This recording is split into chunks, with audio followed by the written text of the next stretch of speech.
Welcome back to the deep dive. Today, we're undertaking a deep dive into, well, the very architecture of success. Mhm. We're focusing on that one trait we all hear about, grit.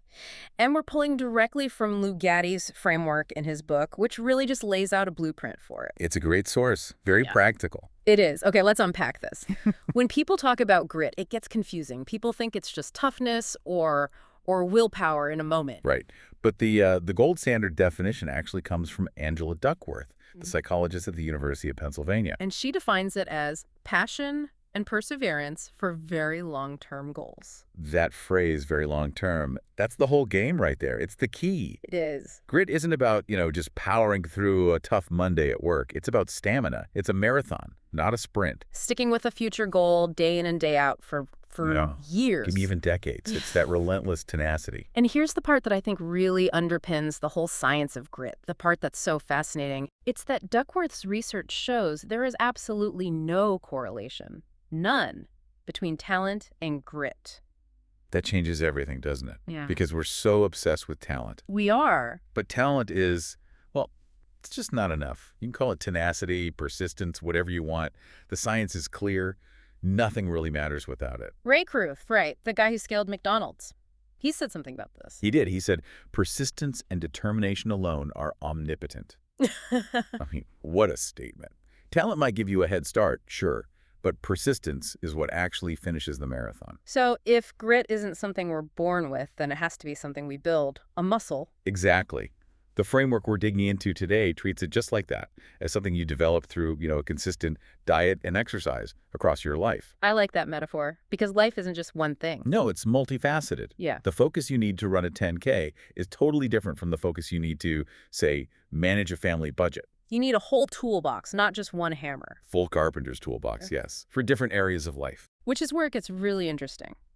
The source breaks this down into 4 distinct dimensions. 4 muscle groups we have to train. Physical, emotional, intellectual, and financial grit. And we have to start with the foundation, the one that, if it's not there, nothing else really works. Physical grit. We have to start there. Because, and I mean this seriously, none of the other types of grit matter if you neglect this. You mean taking care of the machinery, your body and mind? That's it, the essentials. Exercise, sleep, a good diet, hydration, the basics. Okay, but that sounds a lot like general wellness advice. How does that specifically build character or persistence? Because physical grit is the training ground. It really is. If you can make yourself get up when that alarm goes off and follow through on an hour of exercise, Even when you don't want to. especially when you don't want to, you're training the exact same no-quit muscle you need to fight procrastination on a big project at work. Ah, I see. So it's the consistency, not necessarily the intensity. Precisely. And the neurochemical benefits are they're undeniable. You exercise, you get that runner's high from endorphins, right? Sure. You feel more relaxed, more optimistic. But more importantly, it reduces stress hormones like adrenaline and cortisol. There's a direct loop. If your body is healthy, your brain follows, and vice versa. You're literally building chemical resilience for the other challenges. That's it. So the goal here isn't to be a super athlete, it's to be consistent. Try for an hour, 3 or 4 days a week. Keep the promises you make to yourself. That's what builds the self-trust. Okay, so from that physical foundation, let's move into the relational world. Emotional grit. Emotional grit. It's very close to what we call emotional intelligence. It's how you manage your own internal state and how you deal with the world and, well, with other people. And the biggest wall for most of us here is that fear of rejection. Oh, it's paralyzing. Fear of failure, fear of being laughed at, of a client saying no. It drives us to avoid risk, to stay safe. It drives us straight back into our comfortable little box. But here's the thing. Avoiding uncomfortable situations, it guarantees you'll be isolated. And it guarantees mediocrity. You can't achieve anything big if you aren't willing to risk looking like a fool sometimes. Exactly. How do you build grit against that emotional pain, though? That's the question. You have to reframe it. Rejection is not a sign that you failed. Rejection is the kernel of growth. The kernel of growth. I like that. Yeah. Every single time you hear no, you get information. You learn what didn't work. So you can adjust for the next time. If you stay comfortable, you never get that data. Confidence isn't something you have before you act. It's something you get from acting. It is a result of consistent, repeated action. You have to get out there. I think people struggle with knowing when to push through that discomfort versus when to just walk away from a bad situation. That's a great point. And that's where self-awareness comes in. Emotional grit is knowing the difference between productive fear, Mm-hmm. the nerves before a big speech that make you prepare, Yeah. and paralyzing fear, the kind that makes you avoid preparing at all.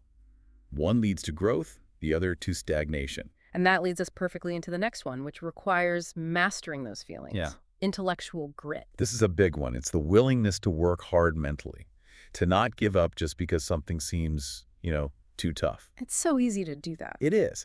And education here doesn't just mean a formal degree. It's adaptable. A biologist might need a doctorate, sure, but a master butcher needs an apprenticeship. A filmmaker needs to just make films. It's about getting the knowledge you need, whatever it takes. The core idea is figuring out how to figure it out. Yes. Lou Gaddy tells a great story about this. In college, he was taking his first chemical engineering class, and he was failing, just completely overwhelming. And instead of quitting, switching to an easier major. His reaction was just, bullshit is what I say to that. He refused to take the easy way out. So what did he do? I mean, back then there were no online tutors. He chose vulnerability. He went to the department chair, admitted he was failing, admitted how hard it was, but said he was committed to passing. That takes guts. It does. And the chair, seeing that commitment, let him sit in on a second section of the same course. He doubled his workload, basically, but he got the extra help, studied like crazy, and he passed. The lesson there is, wow, there's almost always a way, but you have to be honest about the problem first and then get creative. And this ties into a bigger cultural problem: patience. We live in this world that demands speed. Speed reading, life hacks. We think if we don't get it instantly, we must be dumb. That is the ultimate lie we tell ourselves.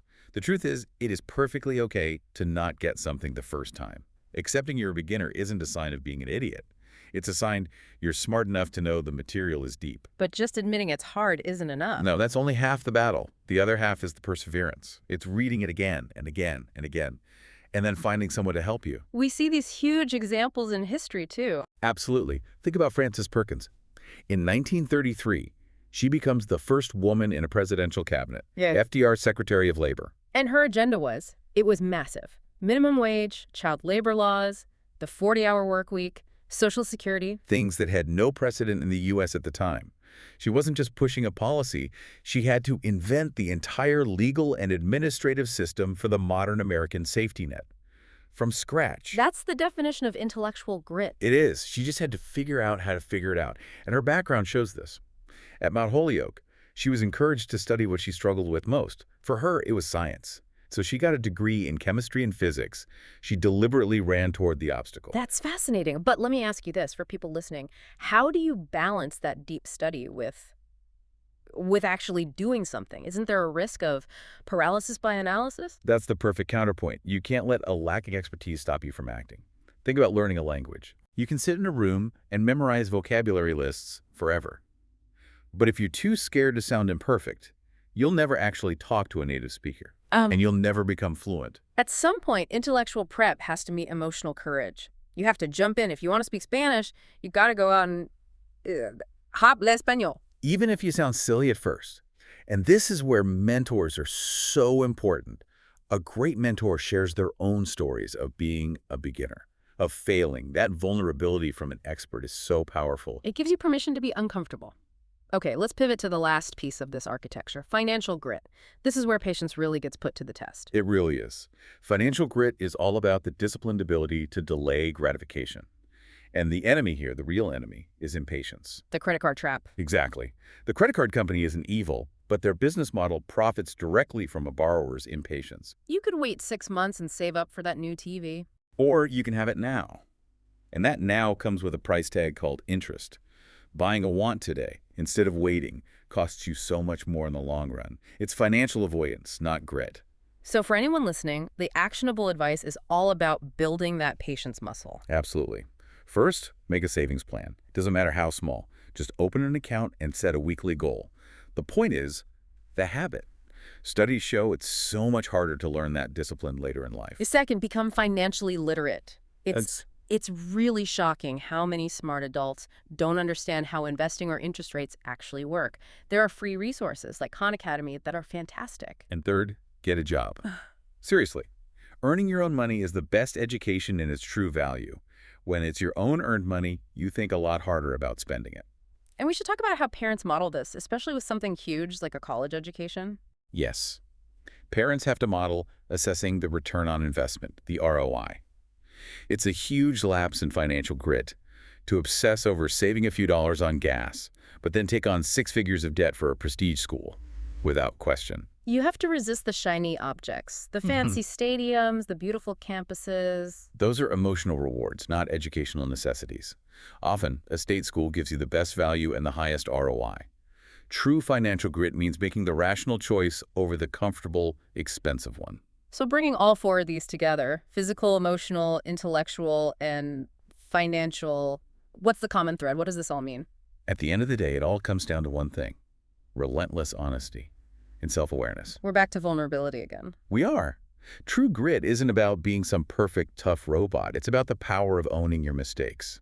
You failed a class, you got into debt, you snapped at someone. Admitting it, even just to yourself, is the first step to changing it. Brené Brown talks about this. She says that vulnerability is the birthplace of innovation, creativity, and change.